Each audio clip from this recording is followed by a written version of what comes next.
I never put much faith in signs. People always said, trust your gut. Listen to your instincts. But I ignored mine. And because of that, I walked straight into a nightmare. It happened on a chilly autumn evening in Chicago, Illinois. I had just gotten home from work, exhausted, but satisfied. I had spent the last 7 months grinding, pulling overtime, taking on extra projects, all to make sure that my wife, Amelia, had the life she always dreamed of. Or at least, the life she always claimed she wanted. The plan was simple. We were expecting a baby. I had lined everything up, the best prenatal care, the most exclusive postpartum recovery center, even a beautifully designed nursery, stocked with everything a newborn could possibly need. Every dollar I earned, every ounce of energy I had left in me, all of it went into preparing for this next chapter of our lives. And then, my phone buzzed. A notification from social media. Someone had tagged me in a post. A strange feeling settled in my stomach as I opened it. And then, the picture hit me like a sledgehammer to the chest. Amelia. Sitting on a couch. Holding hands with another man. Not just any man. Nicholas. The guy she had always sworn was just a friend. But the caption made my blood run cold. Nicholas, even if we can't be husband and wife, I'll always include your child in my life. I stopped breathing. Your child. Not our child. Not my child. His child. I read it again. My brain refused to process it. This had to be a mistake. Maybe she worded it wrong. Maybe, and then, I saw it. The way she leaned into him. The way his hand rested on her stomach. The way they looked at each other, not like friends.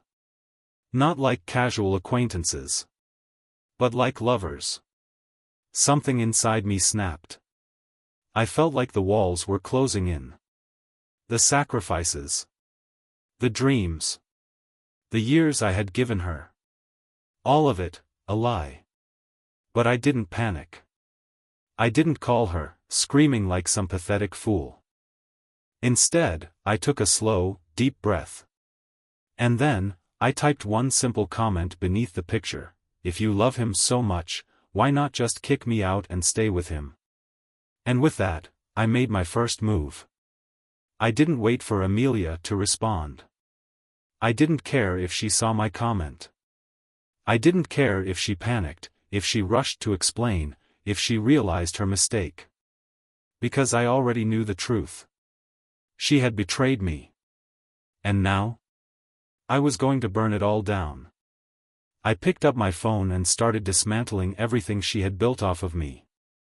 Step 1, I called the postpartum care center and canceled the reservation. No luxury recovery suites. No spa-like treatment. No private chefs catering to her needs. Not anymore. Step 2, I called the clinic and erased all of her future appointments. Let Nicholas handle it now. Step 3, I went to the nursery, the one I had carefully designed, piece by piece, and started stripping it bare. Every crib. Every stuffed animal. Every tiny onesie I had carefully picked out. Gone. I returned what I could. Sold some. And gave away the rest.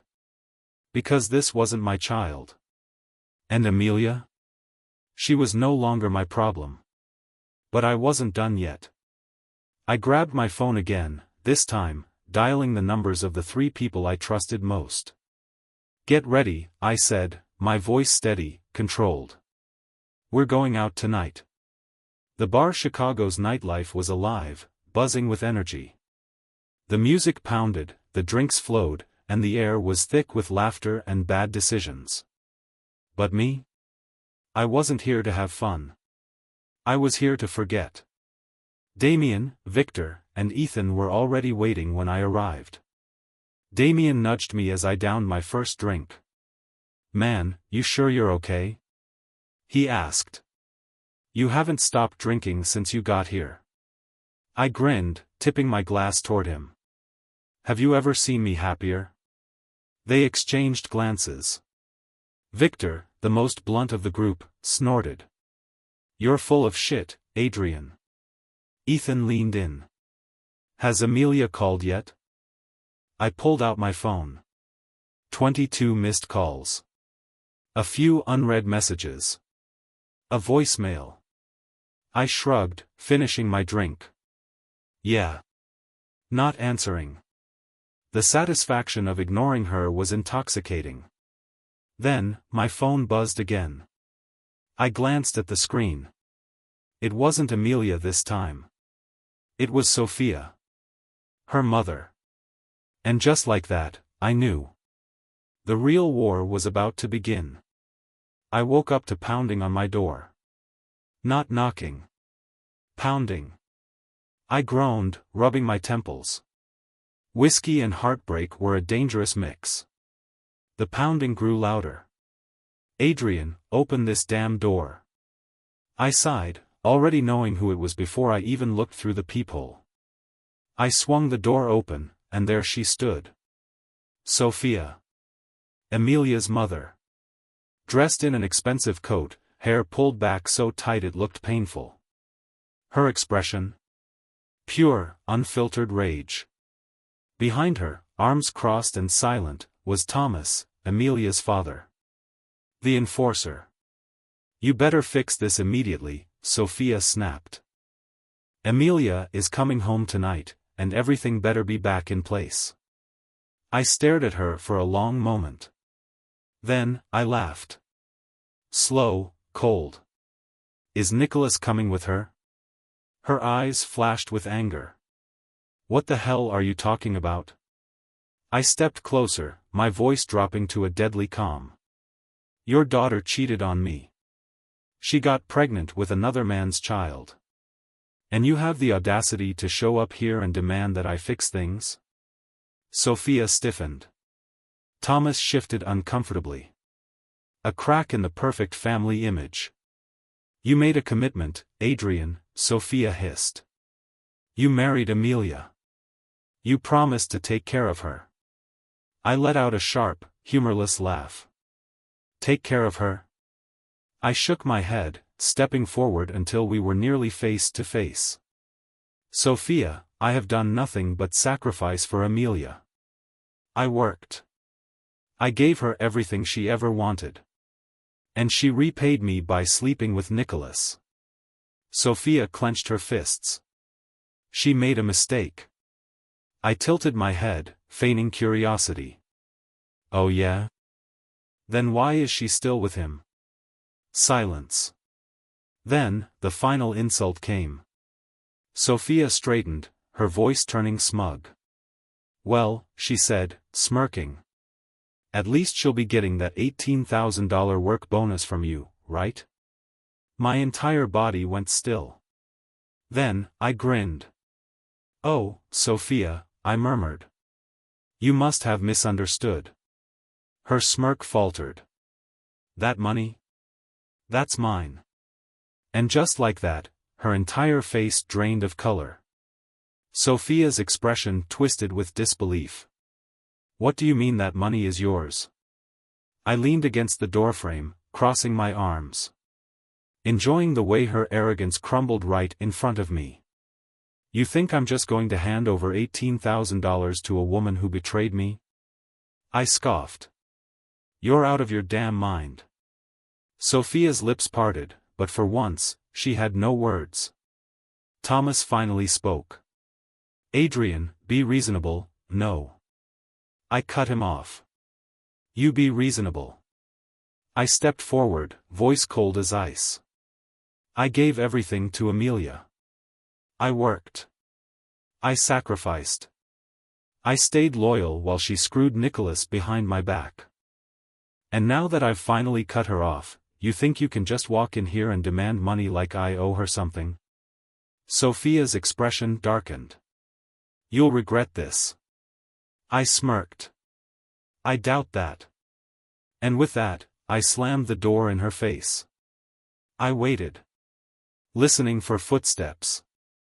I knew Sophia wouldn't just walk away quietly. And just as expected, a scream of rage erupted from the hallway. "You're nothing without Amelia. Nothing. Mark my words, Adrian. You're going to come crawling back." I chuckled. If only she knew. That night, at exactly 9:46 p.m., I heard the familiar hum of Amelia's car pulling into the driveway. I didn't rush to the window. I didn't need to. I already knew how this was going to play out. Still, I stood by the curtains, watching. She stepped out of the car, but she looked different. Not in a good way. She was exhausted. Her confident posture gone. Her hair, once perfectly styled, now messy and unkempt. Her expensive coat, now slightly wrinkled, like she had been wearing it for days. And the biggest change? Nicholas wasn't with her. Interesting. I waited. The moment she reached my doorstep, she didn't knock. She banged. Loud. Desperate. I took my time. I made her wait. Then, I opened the door. Standing there, calm, collected, and utterly unfazed. Her eyes burned with fury. "What the hell did you do?" I arched an eyebrow. "You'll have to be more specific." Her hands curled into fists. "The postpartum center. My doctor's appointments. My money.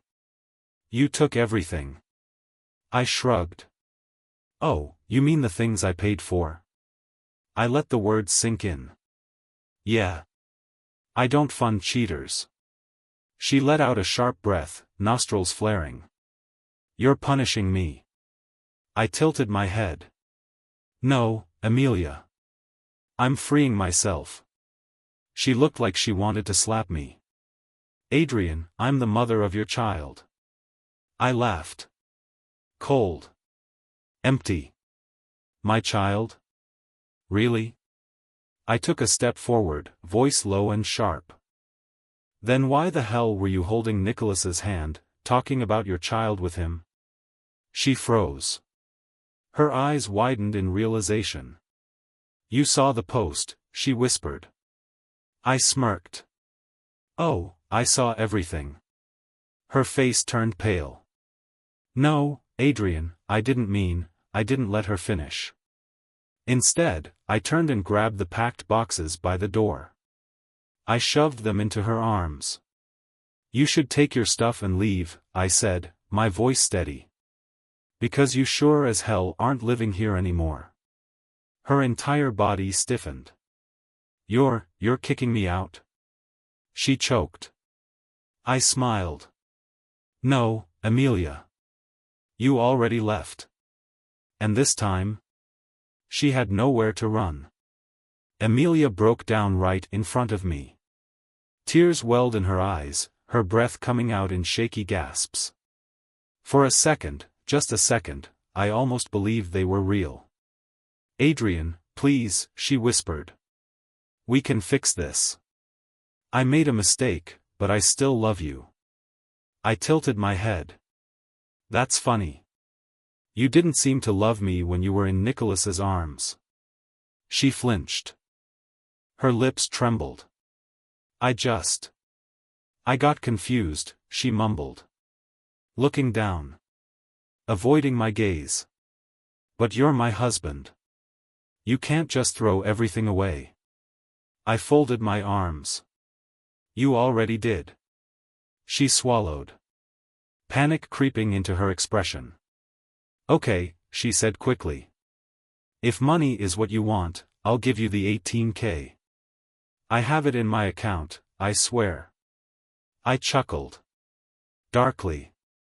"Oh, Amelia, you really should check your bank balance."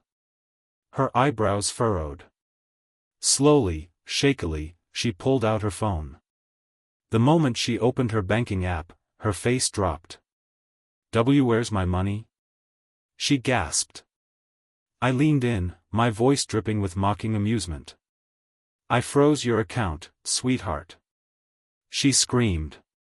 Then, she lunged at me, fists flying, but I dodged easily. "You bastard! How dare you!" I let her scream. Let her fall apart right in front of me. Because the truth was, Amelia had always been in control. She had spent years manipulating me. Using me. Playing the perfect wife while secretly building her escape plan. But now? The game had changed. She had no money. No home. And no Nicholas. Speaking of Nicholas. I smirked. "Why don't you ask Nicholas for help?" Amelia froze. She hesitated. And that's when I knew, Nicholas had already left her. I laughed. Laughed right in her face. "Oh, Amelia, did you really think he'd stick around once the money ran out?" Her face twisted in rage and humiliation. "I hate you!" she shrieked. I grinned. "Good," I said smoothly. "That makes this easier." And then, without another word, I shut the door in her face. Days passed. I expected Amelia to disappear, to retreat and lick her wounds. But instead, she made one last move. A lawsuit. She stormed into court, demanding alimony, assets, and even a share of my savings. She thought she could still play the victim. She thought she could still win. But when my lawyer, Marcus Hale, presented the evidence, proof of her affair, bank statements showing her financial fraud, the money she had secretly siphoned off my accounts, the judge laughed her out of the courtroom. Amelia lost everything. No alimony. No money. No second chances. She walked out of the courtroom, humiliated. Broken. Alone. Me? I walked away free. And as I watched her storm out, I couldn't help but smile. Because for the first time in years, I had won. Amelia's life fell apart. Nicholas abandoned her. Her family disowned her. Her friends turned their backs on her. She was left with nothing. She tried reaching out one last time, a desperate voicemail. "Adrian, please. I have nowhere to go." I listened to the message. Then, I deleted it. Because Amelia? She made her choice. And now, she had to live with it. Amelia spent years crafting her perfect image, the charming wife. The social butterfly. The woman with a picture-perfect life. But when the truth came out, that image shattered into dust. She tried to fix it. She went to her so-called friends, the same women she used to gossip with over brunch, hoping they would take her side. But the moment they found out she had cheated on me, tried to steal my money, had an affair with Nicholas, they turned on her instantly. God, Amelia, how could you do that to Adrian? I always knew she was fake. She literally got pregnant with another man's child and still wanted his money? Rumors spread like wildfire. Amelia, the woman who once walked into every room like she owned it, now found herself uninvited from every event. Every party. Every brunch. She wasn't just embarrassed. She was exiled. Amelia still had one last lifeline. Her parents. But when she went crawling back to Sophia and Thomas, expecting them to comfort her, she got the shock of her life. Her mother refused to open the door. Her father stood in the doorway, arms crossed, looking disgusted. "You made your bed, Amelia," Thomas said coldly. "Now sleep in it." Amelia burst into tears, trying to push past him. "Mom. Dad. Please." But Sophia just shook her head. "You embarrassed us," she hissed. "You lied to everyone. Cheated on a good man. And got yourself pregnant by some loser. You think we're going to take you in after that?" Amelia screamed. "You don't understand. Adrian set me up. He turned everyone against me. Her mother laughed. Sweetheart, she said. Adrian didn't have to do anything. You destroyed yourself. And then, they slammed the door in her face. Amelia stood there, stunned. Her entire world, gone. She had nowhere left to go. No friends. No family. No money. She was truly, completely, alone. While Amelia's life was crumbling, mine was flourishing. I got promoted at work. I reconnected with my friends. I even started dating again. For the first time in years, I felt alive. Then, one night, I got a call. It was from a blocked number. I almost ignored it, but curiosity won. I picked up. And the moment I did, I heard a familiar, broken voice. Adrian, please, it's me. Amelia. I smirked. Sorry, sweetheart, I said smoothly. I don't take calls from strangers. And then, I hung up. Because Amelia? She was nothing to me now. A few weeks later, I got an unexpected visit. Ethan, one of my closest friends, showed up at my door. Dude, he said, stepping inside. You won't believe what I just saw. I raised an eyebrow. Try me. Ethan pulled out his phone, tapping the screen. And when he turned it toward me, I almost laughed. It was a picture of Amelia. Sitting outside a rundown diner. Wearing cheap clothes. Hair unkempt. Staring off into space. She's working as a waitress now, Ethan said. Word is, she's barely scraping by. I leaned back, a slow grin forming. Perfect. She had spent her whole life looking down on people like that. Now, she was one of them. Amelia didn't just lose her reputation. She lost everything. Nicholas? Gone. Her fake friends? Gone. Her parents? Done with her. And now? She was struggling just to survive. And the best part? I didn't have to lift a finger. She had done it all to herself. One evening, as I was leaving work, I saw her. Amelia. Standing near my car. She looked pathetic. Dark circles under her eyes. Her once perfect posture, now slumped. I sighed. What do you want, Amelia? She stepped forward, pleading. Adrian. I made a mistake. I crossed my arms. Yeah, I said. Yeah, you did. Tears welled up in her eyes. Can we just talk?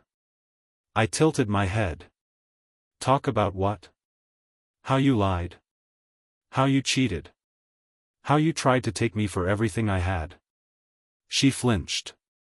I don't expect you to forgive me, she whispered. But I miss you. I let out a slow, mocking laugh. You don't miss me, Amelia. You miss what I gave you. And with that, I walked away. Because Amelia? She had already lost.